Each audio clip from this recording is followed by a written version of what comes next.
বন্ধুরা, mega auction শেষ। RCB management কি এবারেও সত্যি একটি চ্যাম্পিয়ন দল গড়তে পারল? 2025-এ ট্রফি জেতার পর 2026 সালেও কি আরসিবি নিজেদের শ্রেষ্ঠত্ব প্রমাণ করতে পারবে? বিরাট কোহলির সাথে ওপেনিংয়েই বা কে থাকছেন, আর নতুন অধিনায়ককে? আজকের ভিডিওতে আমরা বিশ্লেষণ করব আরসিবির সেই ভয়ঙ্কর প্লেইং 11, যা দেখে বিপক্ষ দলগুলো এখনই কাঁপছে। শুরুতেই কথা বলা যাক ওপেনিং নিয়ে।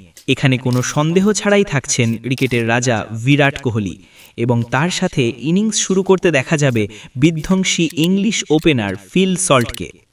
কোহলির ক্লাসিক ব্যাটিং আর সল্টের পাওয়ার প্লে হিটিং, এই জুটি যে কোনো বোলারকে চাপে রাখার জন্য যথেষ্ট। সল্ট উইকেট কিপিংয়ের দায়িত্ব সামলাবেন। 3 নম্বরে থাকছেন আরসিবির অন্যতম সেরা ভরসা রাজাত পাতিদার। স্পিনের বিরুদ্ধে তার দারুণ ব্যাটিং তাকে এই পজিশনে অনন্য করে তুলেছে। 4 নম্বরে নামবেন অলরাউন্ডার ভেঙ্কটেশ আইয়ার। তার বাঁহাতি ব্যাটিং এবং মিডিয়াম পেস বোলিং মিডল অর্ডারে দারুণ ভারসাম্য দেবে। 5-এ থাকছেন হার্ড হিটার জিতেশ শর্মা, যিনি উইকেট কিপিংয়ের পাশাপাশি লোয়ার অর্ডারে দ্রুত রান তুলতে পারেন। 6 নম্বরে ফিনিশারের ভূমিকায় থাকছেন সুপারস্টার টিম ডেভিড। শেষ 5 ওভারে 4 ছক্কায় বৃষ্টি নামাতে তার জুড়ি মেলা ভার।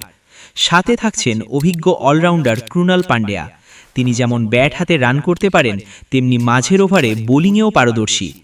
তাকে সঙ্গ দেবেন ওয়েস্ট ইন্ডিজের powerful all-rounder Romario Shepherd. Lower অর্ডারে শেপার্ডের ব্যাটিং আরসিবির ফিনিশিংকে আরও মজবুত করবে। এবার আসা যাক বোলিং বিভাগে। নতুন বলে সুইং করানোর জন্য আরসিবি এবার ধরে রেখেছে অভিজ্ঞ বোলার ভুবনেশ্বর কুমারকে।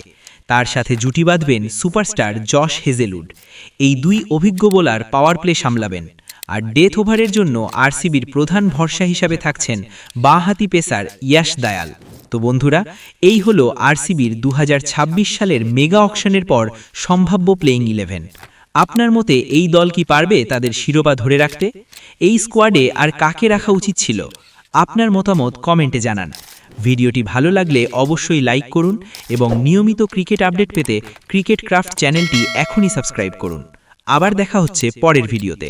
ধন্যবাদ।